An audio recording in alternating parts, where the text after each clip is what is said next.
Muning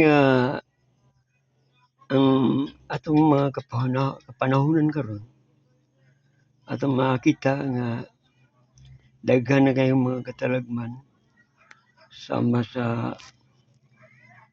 linog, mga lunok,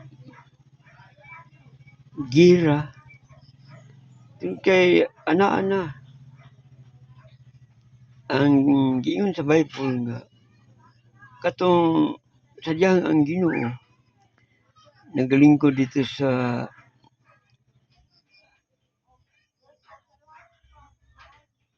usa ka dapit dito sa templo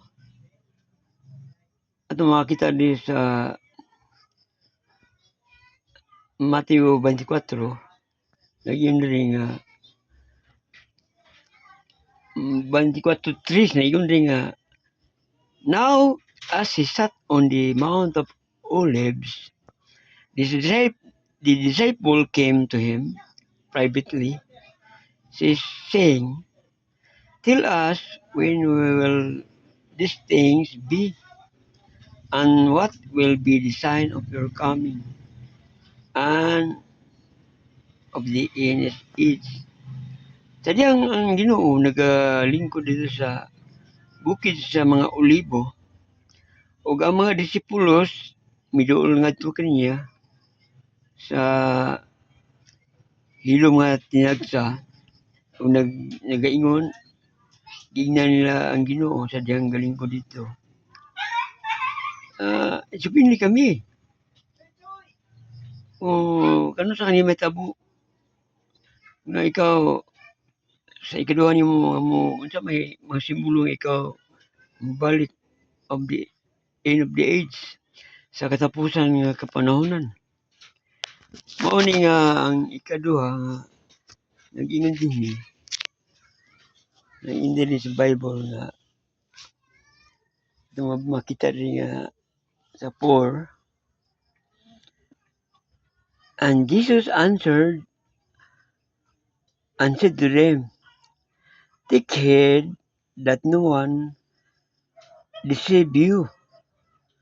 Sa ito pa, nag-ingon ang Ginoo nga, mitubag nga, siya nag-ingon nga, pagbantay ka mo, nga walay makalingla kaninyo. Kaya sa mabutang panahon, nga daghang mga tao nga mga katauhan nga mingon nga pinagi sa ngalan mutawag sa ngalan ug may magaingon pagali nga ako ang Kristo ug makuha nila ang mga makabig nila mga daghan. Oni nga sa verse 6 na yun nga, and you will hear of war, rumors of war. See that you are not troubled, for all these things must come to pass, but the end is not yet. So nakita nato karong panahon na nga dunay mga gira, mga madunggan sa layo nga dunay gira, humihong sa mga katawhan. Ug nakita nato nga daghang mga kagugot sa kadaghanan ug kaning mao nga mga butanga nga molabay ra kini ug di kini mao ang katapusan. Sa verse 7 yung ring nga, for nation will rise against nation and kingdom against kingdom, and there will be famines, pestilence, and earthquakes in various places. Ug ang mga kanasuran mga pataas sa lain nga maga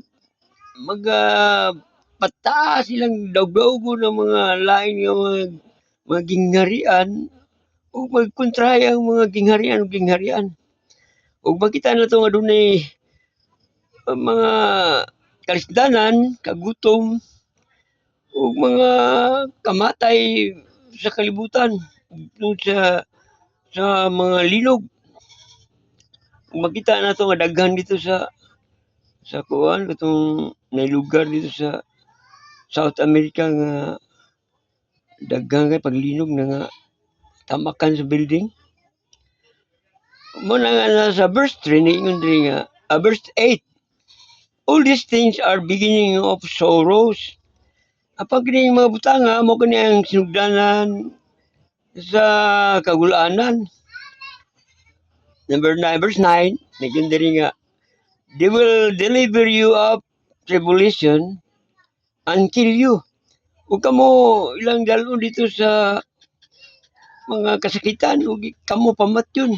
So kundi ay kung ikaw mga lagad sa Ginoo, labi na magwali nga karong panahon na mga suko ang mga dili Christian sama karon sa Saudi Arabia katuyang anak nga nahimong Kristohanon na convert sa pagka-Kristohanon ang iyang amahan mo nagunay og kalot sa yuta aron patyon ang iyang anak ilubong dito sa maong iyang gikalutan. So ang iyang anak may nagkalot. Gilibutan siya sa mga opisyal iyabig yung anak iyabig yung patyon. So ang iyang anak apan ang iyang anak nagkalot dito apan dunay mga higayon nga gilaban ang Ginoo nitong usa ka Kristohanon niyang anak. So nakaikyas kay itong iyang amahan dunay mikalit na tuskig mao na nga gitabang nila so nawala madayon tong pagpatay sa iyang anak. So ang Ginoo kung dapig ang Ginoo sa imuha kung usa ka Kristohanon di ka nitugyan sa kadaot. Dunay manlalaban nga mga anghel pinagi sa gahom sa balaang espiritu. Muna nga ato makita kaning katong usa ka babae nga anak sa usa ka dato dito sa usa ka anak sa opisyal dito sa Saudi Arabia. Nasapnan niya nga nagbasag Bible. Supak mo sa Muslim country ang pagbasa sa Bible. So mo ning nahitabo nga atong makita po sa verse 10, and then many will be offended, will betray one another, and will hate one another. Ug ang uban mga ug daghan nga mga silo ug magabudhi matag usa ug kahiuta ang kamarag masuko ang mulag kuang ka dumtan ka sa imong isig ka amigo ba isig ka tagilungsod imong silingan tungod kay ikaw nangalagad sa Ginoo tungod kay gigamit siya nga instrumento nga mo sulay nimo ang yawa naga mando datong tao nga di Kristohanon. 11 verse 11 ha. Then many false prophets will rise up and deceive many. Ug manungha karon ang mga mini nga mga propeta ug magpataas sa ilang kagalingon ug daghang makabig nini. So, daghang karon mga nagpatuo, daghan na kayo pandakop. Ngali itong mga dinhi sa Pilipinas nga dunay gidakop nun kay mo lagi na kasabot na takin sa itong mga tawanan dili na ito sigutan kay may supak ta. Sa verse 12 atong gisigutan ni mo ang igbalik na si Ginoo. Mga sign, mga simbolo nga mobalik gid siya. Nari ang verse 12. And because lawlessness will abound, the love of many will grow cold.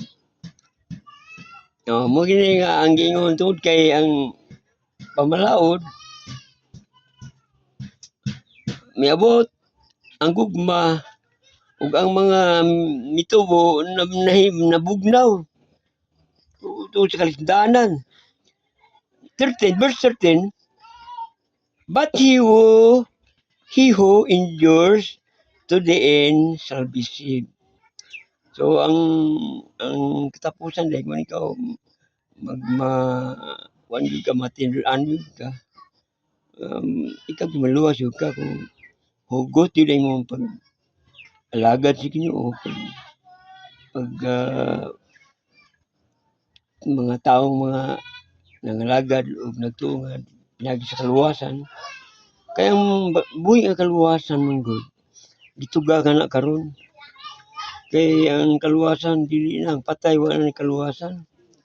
Ang padulungan sa patay kanang iyang lawas madto na sa yuta mobalik sa yuta, pero ang iyang kalag mong good, ang kalag sa tao dunay kalag ng tao. So kung ang kalag nato delikado kay madto ta sa impierno, doon na mag-impierno good kay ang impierno mo nang gahom sa Ginoo. Ingon nga di magmuto kay wa pa ko kita, pero lagi impierno. Maabot na panahon nga ang tao matubang sa Ginoo ug manubag siya sa iyang mga gipanghimo. So ang buhi nga kaluwasan di ay gituga karong mga panahon na sa buhi pa. Kay ang patay wa na ni kaluwasan. So ngano mang ang tao magabaton man og kaluwasan sa buhi pa. Kay sa katapusan nga ang mga luwas di naman wa naman luwas na na siya, doon na say timbre sa espiritu sa kaluwasan. Kay ang patay di na maluwas. Ang padulungan sa patay man ang hukom. Hukman siya kung buhi pa siya gidawat. Nagtuo siya sa Ginoo, gidawat niya manluwas o naghinulsol siya sa imong sayop. Nagtuo siya sa kaluwasan kay ang kaluwasan usa ka hatag sa Ginoo, grasya kana. Grasya gihatag sa Ginoo. Dili ka na nimo tarbuhoan. Kung ikaw luwas yun. Ang Ginoo di man hatag bawi. Kung hatagan ka sa Ginoo, may tungod sa kaluwasan, di na bawion. Kasi magkasala ka. Kung makasala ka man, ang Ginoo biya sa mong amahan karon kung anak ka at matuod niya. Kung nasayop ka, kastigoon yun ka. Kung di ka anak, paanak-anak lang ka mo nang di ka makabaton o pagpantun sa imong amahan. Sa mga ang kaluwasan di ay ituga sa buhi pa ka. Sa mauna ang adlaw sa kaluwasan. Ang adlaw sa kaluwasan karon kay ang ugma wala na ang ugma labi na adi pa ka modawat sa kaluwasan kay ugma ra. Labi maadto ka dito sa mahulog sa pangpang maadto sa bus. Labi wa ka mutuo sa kaluwasan karon. Muna ang kaduogan di karon mao nang kaluwasan. Ano man ang tao maluwas sa espirituhanong kaluwasan mao ang pagdawat sa Ginoo nga iyang personal nga manluwas. Pagdawat ni Hesukristo nga imong personal nga manluwas. Walay makaluwas nga ngalan si Jesus Christ. Ingon ang Ginoo, I am the way, the truth, and the life. No man can go to the Father but by me. So ang kaluwasan dili day makaadto sa laing nga amahan dito niya sa iya harap dulong pinagi sa ngalan ni Hesukristo. Kung sa dalaygon ang Dios ning kagabion dalaygon si Hesukristo. Sa Ginoo, salamat ning kagabion nakahimo ka ko sa pagbangilyo alang nining pulong. Ginoong Diyos, ining tanan. Kung natugyan, salig sa mong gamanan nga lang, Hesukristo. Amen.